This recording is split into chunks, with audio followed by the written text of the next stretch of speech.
Nahum, Chapter 1. A revelation about Nineveh, the book of the vision of Nahum the Elkoshite. Yahweh is a jealous God and avenges. Yahweh avenges and is full of wrath. Yahweh takes vengeance on his adversaries, and he maintains wrath against his enemies. Yahweh is slow to anger and great in power, and will by no means leave the guilty unpunished. Yahweh has his way in the whirlwind and in the storm, and the clouds are the dust of his feet. He rebukes the sea and makes it dry, and dries up all the rivers. Bashan languishes, and Carmel, and the flower of Lebanon languishes. The mountains quake before him, and the hills melt away. The earth trembles at his presence, yes, the world, and all who dwell in it. Who can stand before his indignation? Who can endure the fierceness of his anger? His wrath is poured out like fire, and the rocks are broken apart by him.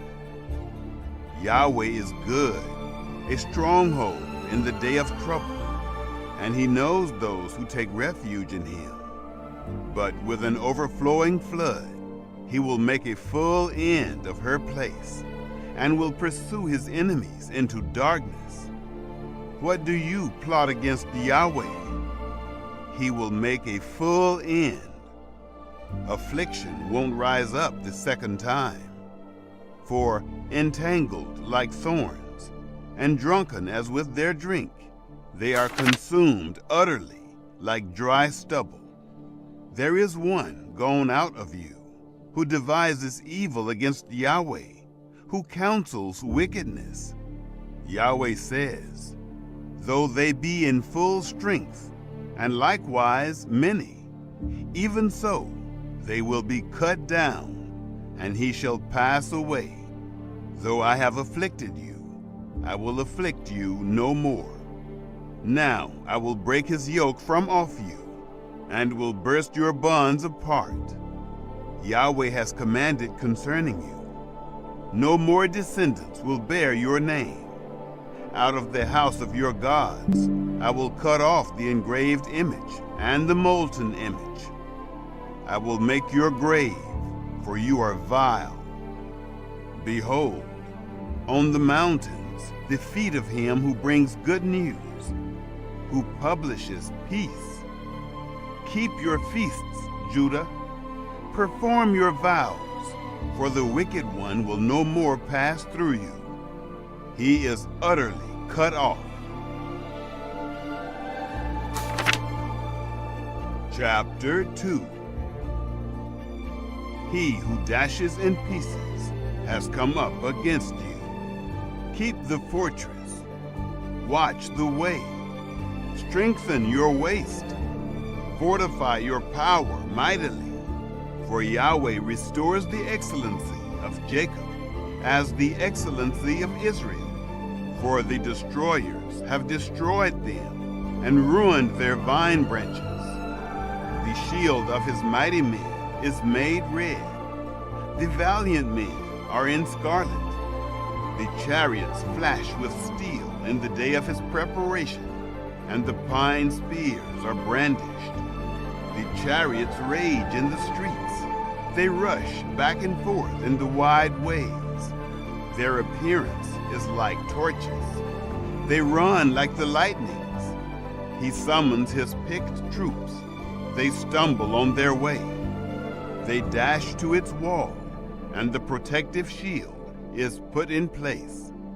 The gates of the rivers are opened, and the palace is dissolved. It is decreed. She is uncovered.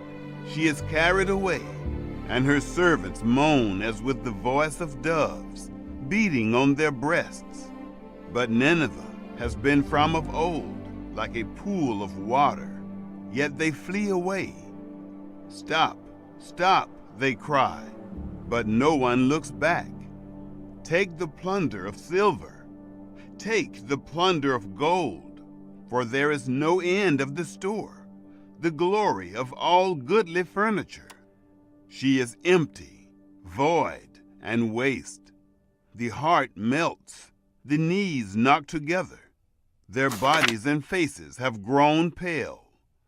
Where is the den of the lions, and the feeding place of the young lions, where the lion and the lioness walked, the lion's cubs, and no one made them afraid? The lion tore in pieces enough for his cubs, and strangled for his lionesses, and filled his caves with the kill, and his dens with prey. Behold, I am against you, says Yahweh of armies, and I will burn her chariots in the smoke, and the sword will devour your young lions. And I will cut off your prey from the earth, and the voice of your messengers will no longer be heard. Chapter 3. Woe to the bloody city! It is all full of lies and robbery. The prey doesn't depart. The noise of the whip, the noise of the rattling of wheels, prancing horses and bounding chariots, the horseman mounting, and the flashing sword, the glittering spear, and a multitude of slain, and a great heap of corpses, and there is no end of the bodies. They stumble on their bodies because of the multitude of the prostitution of the alluring prostitute, the mistress of witchcraft, who sells nations through her prostitution, and families through her witchcraft. Behold, I am against you, says Yahweh of armies, and I will lift your skirts over your face. I will show the nations your nakedness, and the kingdoms your shame. I will throw abominable filth on you, and make you vile, and will set you a spectacle. It will happen that all those who look at you will flee from you, and say, Nineveh is laid waste. Who will mourn for her? Where will I seek comforters for you? Are you better than Nahum, who was situated among the rivers, who had the waters around her, whose rampart was the sea, and her wall was of the sea? Cush and Egypt were her boundless strength. Put and Libya were her helpers. Yet was she carried away. She went into captivity.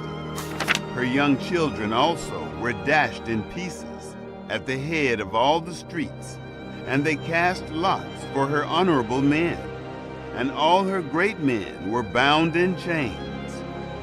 You also will be drunken. You will be hidden. You also will seek a stronghold because of the enemy. All your fortresses will be like fig trees with the first ripe figs. If they are shaken, they fall into the mouth of the eater. Behold, your troops among you are women. The gates of your land are set wide open to your enemies. The fire has devoured your bars. Draw water for the siege. Strengthen your fortresses. Go into the clay and tread the mortar. Make the brick kiln strong. There the fire will devour you. The sword will cut you off. It will devour you like the grasshopper. Multiply like grasshoppers. Multiply like the locust. You have increased your merchants more than the stars of the skies. The grasshopper strips and flees away. Your guards are like the locusts, and your officials like the swarms of locusts, which settle on the walls on a cold day. But when the sun appears, they flee away, and their place is not known where they are. Your shepherds slumber, king of Assyria.